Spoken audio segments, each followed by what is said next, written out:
So you just bought Reason Studio software, Reason. Let's talk about the audio basics. Hey, what's up? My name is DigiKeys, and today I'm going to be talking to you about Reason and its audio basics part one. So let's get started.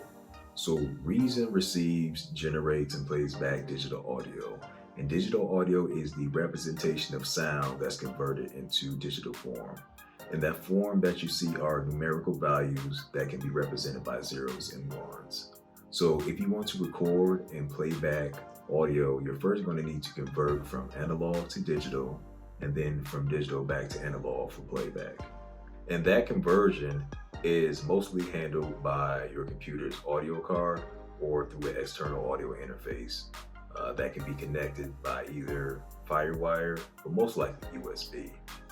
I know Reason says for the best performances that typically for Windows machines, you should be using ASIO drivers, and for Mac systems, you should be using Core Audio.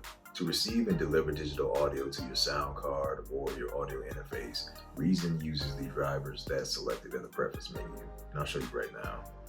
So here I have a new empty project. I'm using Reason 10, but if you're using Reason 11 or previous versions of Reason, this all works the same. So currently the hardware interface is not receiving my input, and it's not receiving my input because my audio interface is not selected as the active audio driver.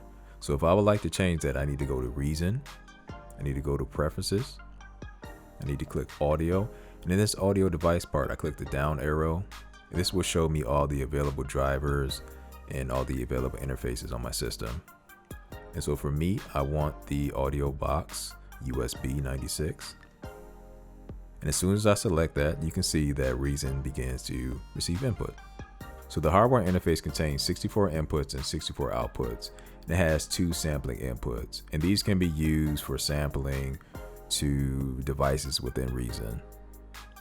And so the default that's shown as far as inputs and outputs are 16. But if you want to see more of your inputs and outputs, all you have to do is click more audio, and then you'll see the rest of the 48 inputs and 48 outputs. So the number of inputs and outputs available really depends on your audio interface. So if you're using like the standard audio card that comes with your system, you're only going to have the first 2 inputs and 2 outputs available to you.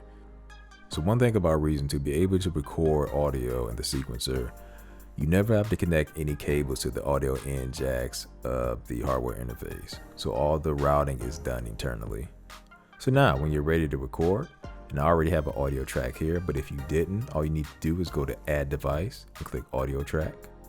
So open my sequencer, and here we have an audio track 1, and we arm our track, and we click Record.